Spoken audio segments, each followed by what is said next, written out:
Hello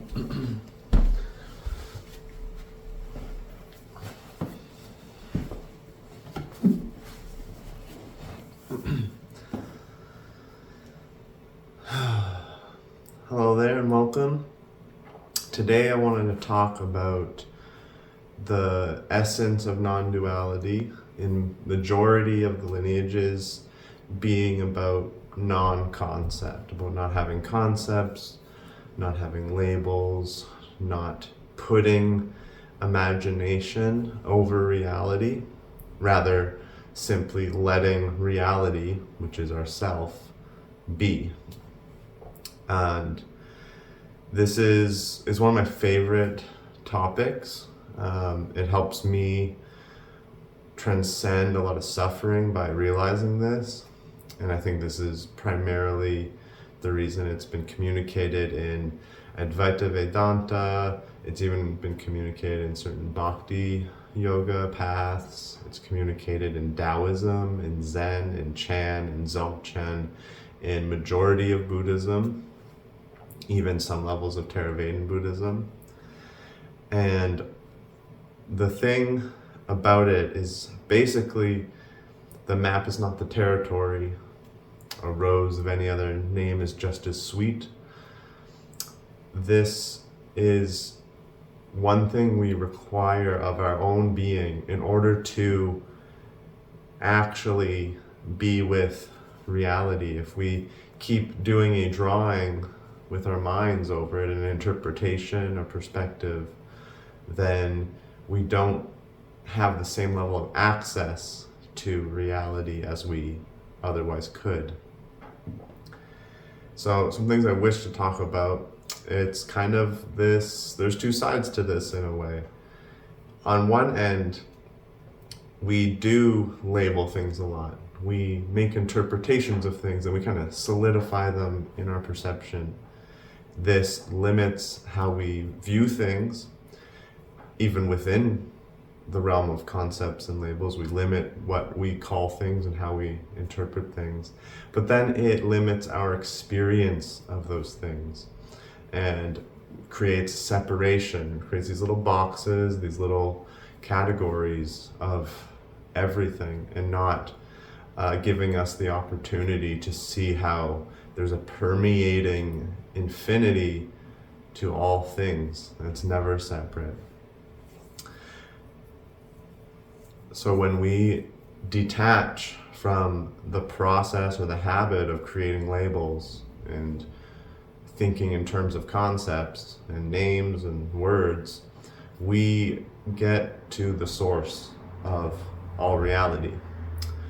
And it's like a big claim, but it's also a very simple claim, because reality is here, and it's always here, it's always going to be here, and we are completely one with that reality. There's no aspect of our beingness that is separate from reality. Reality is infinite, it is boundless, it is beyond imagination. And so when we sit in reality, as reality, when we realize that we don't need to have these limited perceptions of it, of ourselves, then we can continue on a path where suffering doesn't need to necessarily exist. Suffering can be diminished, suffering can stop, bliss can arise, and truth will be what we experience rather than a hallucination.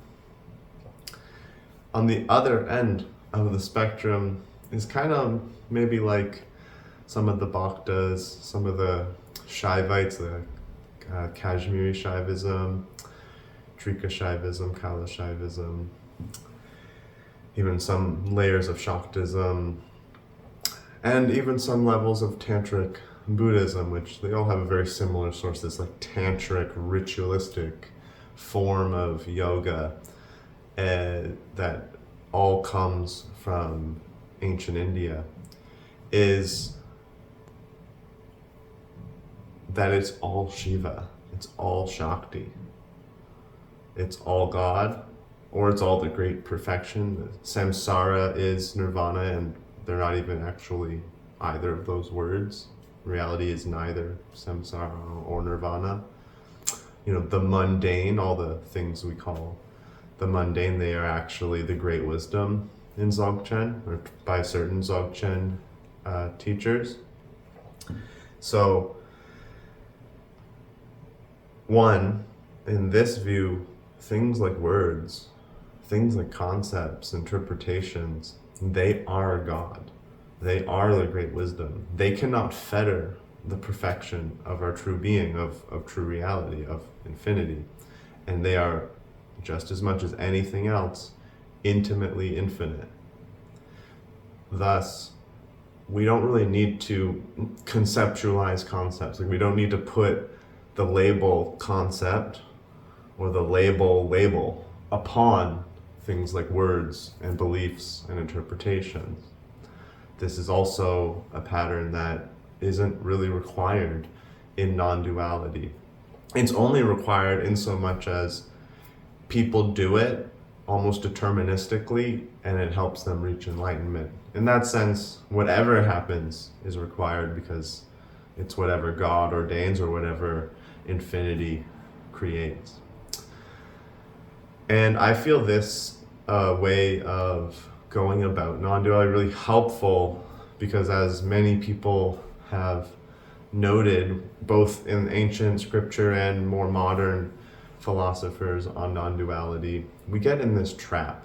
We get in this trap of turning the absolute truth into this limited idea. And we start just circling around this limited idea, this limited notion of basically an imagination, a story, rather than being in reality itself as reality itself. And when we realize, like, we're going to use words, we're going to use concepts and labels, and we're going to have interpretations, we're actually going to have limited viewpoints. No matter how much we say we are, no matter how many psychedelics we take, or how many meditation retreats we do, or how long we enter euphoric states, until, I guess, we die, and maybe even but beyond that, concepts, words, labels, interpretations, belief systems, evaluations, these things will happen. That's just part of reality at this point. We can't get rid of them. Even if we reduce it to such an extent in our own subjective experience, it doesn't mean we get rid of them. And I think you'd be hard pressed to find anybody who actually gets rid of them. So they're nothing to specifically pay attention to, or outlaw, or repress, or avoid. They are just superfluous aspects of the infinite, all permeating God that is within every layer of reality, this includes all of the things we call thought and words and communication. It includes all the symbols. It includes all the numbers. It includes all the abstract intentions and interpretations we have. It also includes all of our feelings, all of our abstract sensations, all our body sensations. There's no end. Like, it's literally all God. And it's not all God in the sense of, like, this limited perception I have of God, or this limited view that I have of God. It is all the aspects that we see, that we separate, that we cut up with language or mind. Those are, at their base, completely God. They are completely infinite. Even if they change, even if they alter, we don't actually know the lines. Our vision, which we maybe have evolved to use in a certain way to see only certain wavelengths or certain things, it really doesn't see the whole picture. When we even start to piece together reality empirically, we see that there's a lot more happening in between the separations, in between ourselves, in between molecules and atoms and electrons, in between even just how we cut up our muscle groups. These are not concrete lines. And the studies on fascia show this to be the case. There's people that even try to create like fascia lines, like lines of how our fascia works. But this is also wrong. We keep finding out that the fascia is very malleable and can form in many ways. Even our brain regions aren't so cut and dry. They really fluidly transmit, record, and create information all together as a collective. And this collective is completely one with all those things we call external world: light, waves, sound, touch, density. There's no actual end. Nothing has an end. Nothing is its own thing regardless of everything else. Everything permeates. Everything's in osmosis. Or, the water cycle, for instance, precipitation and evaporation. It's all fluidly connected, going back and forth with itself. We choose, for who knows what reasons, to separate things.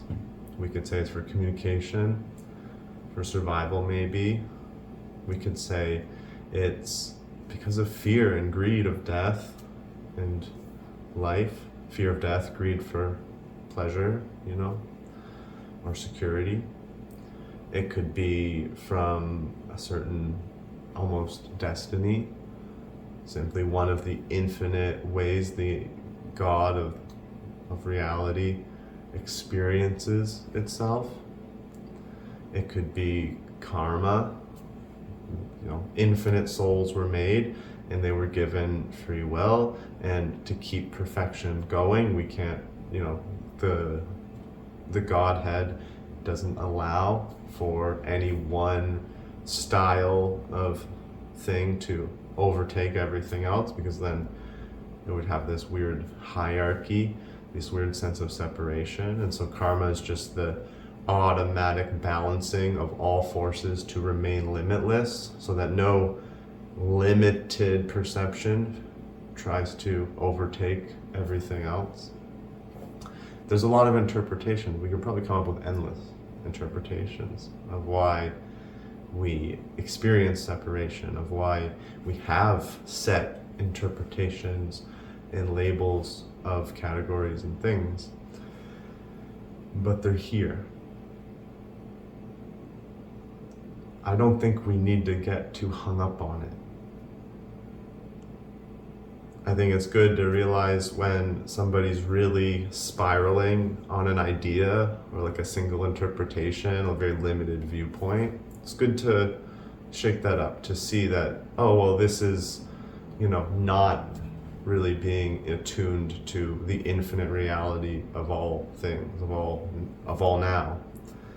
But at the same time, getting hung up on the words that the masters used, God, awareness, consciousness, concepts, mind, perfection, emptiness,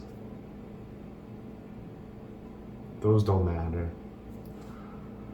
They might help you, and if they do, that's God ordained basically.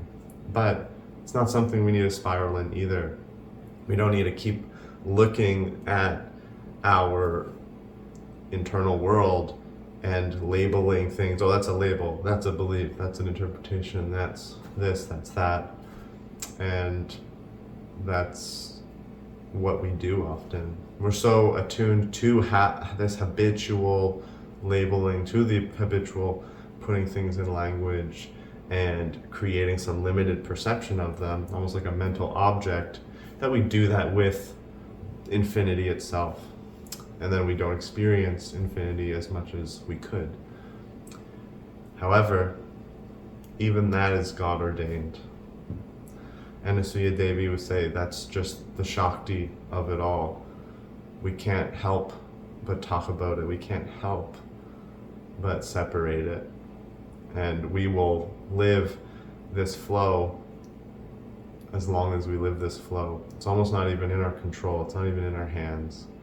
One, because there's no actual us, individual, for it to be in our control. And two, there's nothing wrong with it. There's not a label of bad to conceptualizing. There's not an evaluation that is putting a limit on thought, communication, words, symbols, designations. None of this is something we need to do. And my next video is gonna kind of be a response to that. I've already made videos about objective morality. The next video is gonna be how karma yoga is non-duality, or non-duality now especially is actually supposed to be karma yoga. But for here, I just want to say this constant focusing on the words, on the labeling, even if we're anti-labeling, this isn't the path to go down. That doesn't matter.